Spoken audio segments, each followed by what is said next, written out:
Geldingadalur við Grindavík einn heitasti staðurinn á Íslandi þessa mundir og jú, við vitum af hverju. Og menn tala jafnvel að það hefur verið þjóðhátíða stemning í brekkunni í dalnum helgina. En þúsundir sóttu staðinn heim núna helgina, en aðgangi var síðan lokað í morgun eftir að margir höfðu lent í vandræðum í gærkvöldi og í nótt. En vel á annað 100 björgunarsveitarmenn voru þá við leit að fólki sem var í vandræðum. Það ótt að segja að gosæði hafi runnið á Íslendinga og margir reymdu á sig gönguskóna. Þyrlur fluttu fjölda fólks í Geldingadal fyrir 50.000 kall á mann og einhverju fóru á faratækjum eins og fjórhjólum.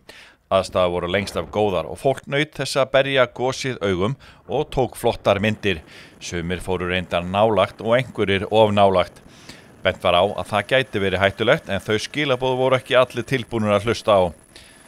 Það var svo sunnudagskvöld og aðfaranótt mánudags sem alvarlegt ástand skapaðist eftir að veður hafiði versnað og margir lentu í miklum hrakningum á leið sinni tilbaka og þurftu á aðstoð björgunarsveitar fólks að halda. Fjöldahjálparstöð var opnuð í Grindavík og 40 manns voru fluttið þangað áður en þeir gátu haldið áfram til síns heima. Í nótt var óttast þýskan ferðamann sem hafiði farið aðra leið til Grindavíkur og skili bílinn eftir það sem hann hóf göngu sína. Þyrla Landhelgisgæslunnar var meðal annars notuð við leit að Þjóðverjanum sem fékk næturgistingu í Grindavík en hann lét svo vita af sér í morgun. Við mælingar í morgun kom í ljós að gasmengun var á svæðinu og komin upp fyrir hættu mörk. Hjálmar Hallgrímsson hjá lögreglunni á Suðurnesjum. Var þetta slæmt ástand hérna í gærkvöldi og í nótt? Já, mér skildist það. Ég var nú sjálfur ekki á vaktinni en frá björgunarsveitarmönnum og þeim sem voru úti, þá var þetta bara mjög alvarlegt ástand hérna í gær. Bæði hvernig var lagt hérna við Grindavíkurveginn, það skapaðist hætta á honum, fólk að hlaupa í veg fyrir bíla og svo var fólk að labba hér allt hraun. En það tókst nú vel í nótt en enga síður var þetta mjög slæmt ástand? Já, mjög slæmt. Þetta voru held ég einhverjir 38 aðilar sem þurftu að aðstoða með svona smáveilegt kal og fleira. En síðan var leitin aðeins lengur, það hafði einn aðili sem við fundum bílina sem fundum hann ekki, en hann kom nú í leitinu nú inn í morgun þannig að það var nú gekk upp blessunarlega. Og að tala að fólk hafi verið bara í verulegri hættu?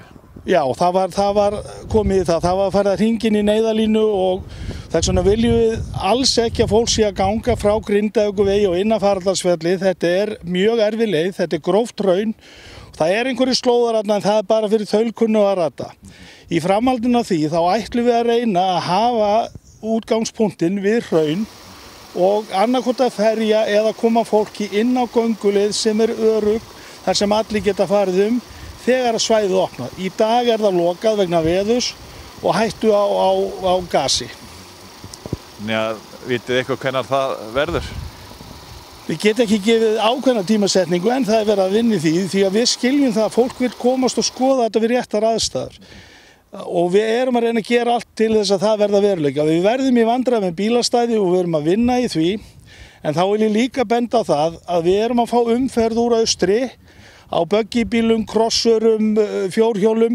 Þetta er bannað, þetta svæði er lokað, það eru slóðar þarna en það er líka mikið utanvegarakstur og hann er bannaður. Þetta land sem við erum, þar sem gosið þá þarf það að fara í gegnum engalöndin, það er Ísólfsskáli annars vegar og hraun hins vegar og það þarf leyfi þessara landa til þess að fara þarna Þannig að eins og staðan í dag, þetta er opið fyrir björgunaraðila, eingöngu. Aðrir eiga ekki verið að fara svæðið. Spáir mun betra veðri á morgun þriðjudag þannig að menn vonast til að svæði verði opnað þá kannski? Já, það er náttúrulega ákvörðun bara almannavarna. Það sem fylgir góðu veðri, það er meiri gashætta og ef að fólk fer að leiðbeiningum og það verða settar einhverja innri varnir. En við reynum að gera allt þannig að fólk hafi nú mögulega að sjá þetta. En það verður bara að það er annar að taka ákvörðun það, hvort það verður opið á morgun. Þessi leið hérna frá Grindavíkurveginu náttúrulega upp á Faraldarsvelli, hún er líka miklu lengri, eða ekki? Jú, hún er miklu lengri og það er alls ekki fyrir óvan að fara Eins að rata þó menn sjá í fjallið, þetta er allt og löng ganga. Hinn gangan frá hrauni eða úr krikanum bara við við Borgarfjall, það bara góð ganga upp að staðnum og aftur tilbaka og allir á sömu leið, þannig að það stutt í bjargir. Eins og Hjálmar lögreglumaður sagði var gossvæðið lokað í dag og hættulegt að fara nálægt. Það stöðvaði þó ekki alla. Við hittum kannski þann eina sem fór á staðinn í dag. En hann kom beint af sjónum. Varst að koma frá gosstöðum? Já, ég var að koma frá gosstöðunum. Ég lagði stað í morgun. Já. Og já, ég var bara að grípa tækifærið. Ég hef bara aldrei séð svona og já, ég var einn á svæðinu. Ég sá, já, það voru, já, ég sá, já, einn á svæðinu og það var geggjað, sko. Já. Var enginn að stoppa þig af, greinilega ekki? Nei, það var enginn sem stoppaði mig af. Ég kom bara hérna í morgun og það var enginn björgunarsveitabílar, ekki neitt. Og ég sá einhverja björgunarsveitamennana í fjarska en já, ég labbaði bara samt mína leið bara og að þessu, ég varð bara að sjá þetta, sko.